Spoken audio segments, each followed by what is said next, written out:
History और इतिहास के सामने बैठे हमारे आवाज नहीं आती, हाँ इसको थोड़ा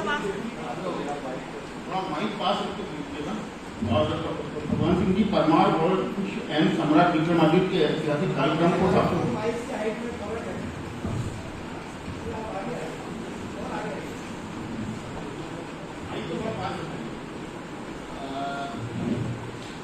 मैंने अपना पूरा जीवन प्राचीन भारतीय इतिहास आज से 50-60 साल पहले ग्रीक के, आपके बुक्स के, करियम्स के जो किताबें नहीं लिखती थी उनको पूरा प्रकाशन करने में डॉक्टर ए के नारायण, मास्टर अग्रवाल, इन लोगों के इच्छा के अनुसार मैंने अपना पूरा जीवन उसमें लगाया। और बनारस यूनिवर्सिटी से मैंने गुप्तकालीन हिंदू देव घटनाओं पर काम किया, उसमें उनको PhD मिली और उसके बाद हम स्वतः रूप से अपना लिखते पढ़ते रहे हैं। तो हमारा यहाँ पेपर जो है वो परमार वंश के ऊपर है। क्षत्रियों में सबसे बड़ा इक्ष्वाकु वंश है परमार वंश है, जो पूरा भारत में फैला हुआ है। और परमार वंश के जो इंस्क्रिप्शन, जो मैंने भारत का स्तूप जो है वो आज से 50 साल पहले मैंने दूसरा मुसलमान से अनुवाद करवाया था। तो मैंने जब उसका एक एक इंस्क्रिप्शन देखा और उसमें जो नाम आए और इन नामों को एक साथ में जो मैंने सिलेक्शन किया उस पाटलिपुत्र के क्षेत्र में गाँव में जाकर के, तो मुझे आश्चर्य हुआ कि उस हजारों साल के बाद भी उस गोत्र के लोग जो उसमें इंस्क्रिप्शन में मेंशन है वो उपलब्ध है।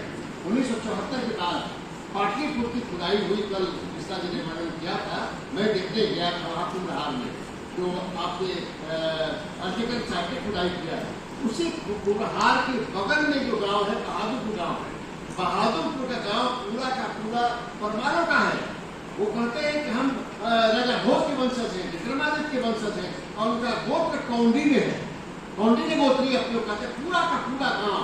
और उस गांव में 3 तरफ से पानी गिरा हुआ था, एक तरफ से जाने का रास्ता था, जैसे गीला में बसाओं के था। मैंने 74 में उसको सर्वे किया था और उसी कौंडिन्य का पाटलिपुत्र का आपका भरौत स्क्रिप्शन पर भरौत जो स्तूप है उसमें नाम मिलता है। परमाणु के मैं वो छोटा हूँ तो समय कम है, उनको ओरिजिन के बारे में कौन क्या लिखता है, पर में क्या वर्णन है, वही पुराण में क्या वर्णन है, ये उदयपुर प्रशस्ति क्या करती है, हलायुद्ध क्या करते हैं, ये गांगुली क्या करते हैं, ये मैं इसको छोड़ता हूँ तो समय कम है। और इनको छोड़ कर केवल जो मुख्य बातें जो मैं रखना चाहता हूँ आपके सामने मैं उसको रखता हूँ। ये हम जानते हैं कि सूर्यवंश का जो इक्ष्वाकु वंश के 50 पुत्रों को उत्तर भारत में भेजा गया और 48 पुत्रों को दक्षिण भारत में भेजा गया और इन लोगों ने पूरा भारत में इक्ष्वाकु वंश की स्थापना की। और उसमें से एक वंश जो है लुम्बिनी में जाता है, कपिलवस्तु में जाता है, कपिलवस्तु को बसाता है और वहाँ एक जो है सूर्यवंशी वहाँ सेटल होते हैं और बसाते हैं। उसी में से बुद्ध का जन्म होता है, वो शाक्यवंशी है। और शाक्यवंशियों में से उसी में से जब विक्रम है जो कुशल का पुत्र वो नष्ट कर देता है कपिलवस्तु को, फिर वहाँ से भगदड़ मचती है, सारे लोग भागते हैं। उसकी एक शाखा जो लंका में जाती है, तो जो लंका में आज सिंहली है उसी वंश के हैं, सूर्यवंशी वंश के हैं। और जो बाकी जो वहाँ से बच गए उसमें पृथ्वी वन में चले जाते हैं जहाँ पीपल का विशाल वन था, अपने को बचाव किया विदर्भ से और विदर्भ ने प्लस फंस कर दिया उसको। लेकिन वहाँ से जो लोग भागे उसमें भाग करके कुछ लोग पाटलिपुत्र में आए। तो पाटलिपुत्र में कहा जाता है कि आपका चंद्रमौर्य, चंद्रगुप्त, ये विक्रमादि चंद्रमौर्य का जो पिता थे उसमें नंद वंश के शासन में थे और किसी वर्ष जो है उनसे अनबनी हुई, उनको निकाल दिया गया।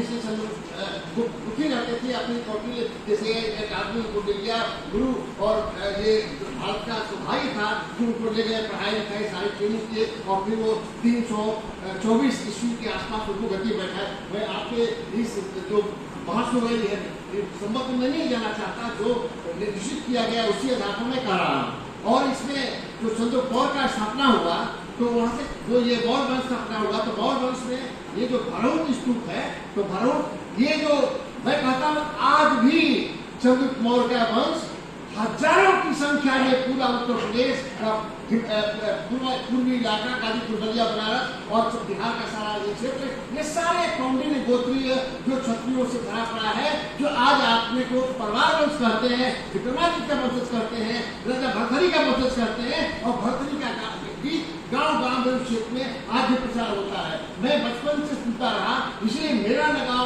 जरूर हुआ कि भर्तृहरि कौन है, विक्रमादित्य कौन है, इसलिए हमारी रुचि हुई और मैंने इन सारे कीर्तनों को देखा तो मिलाया, तो मुझे बहुत आश्चर्य हुआ कि आज भी उस वंश के लोग आज भी उस संख्या में, हजारों संख्या में है। आप तो जो ये महाराज नहीं है, जो राव लिखने वाले लोग हैं, विजय बहादुर राव, इनसे प्रोफेसर थे, वो राव है, वो परमार है, कौंडिन्य गोत्रीय है। तो ये जो भरहोत इसके ऊपर आता है,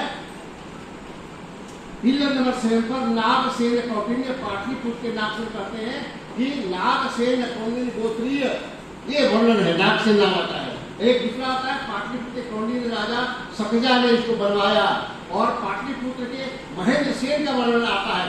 तो जो विक्रमादित्य के पिता का नाम है गंधर्व सेन, उसी नामों से मिलता जुलता है, ये नाम भी आता है, गोत्र में उनका कौंडिन्य है। इसीलिए मैं ये साबित करना चाहता हूँ कि वंशों का क्या रिलेशन है और आज भी क्या ट्रेडिशन है, आज भी उसके लोग हैं। अगर अध्ययन किया जाएगा तो हजारों साल का इतिहास, मौर्य वंशी लोग या जो भी जितने वंश के लोग हैं इतिहास में, वो आज भी भारत में पाए जाते हैं। ये भरत स्तूप, ये जो हमने इसका हिंदी अनुवाद कराया था, मास्टर सरदार का इसमें अनुवाद है, तो ये प्रकाशन करने के नाते हमारा एक जिज्ञासा बना, एक एक पेज में पलटता जाता था। तो ये जब नाम आए तो मैं इसको जोड़ करता था, उसमें एक सर्वेक्षण करके जो मैंने अनुभव किया है वो आपके सामने रख रहा हूँ कि भरत स्तूप में वही नाम जो विक्रमादित्य के पिता का नाम है गंधर्व सेन, उसी नाम से मिलता जुलता कौंडिन्य गोत्रीय, ये इसमें भरत स्तूप में मिलता है। ये भरत स्तूप का पेज है। आगे राजा गंधर्व सेन, आप जानते हैं 3 पुत्रों के संग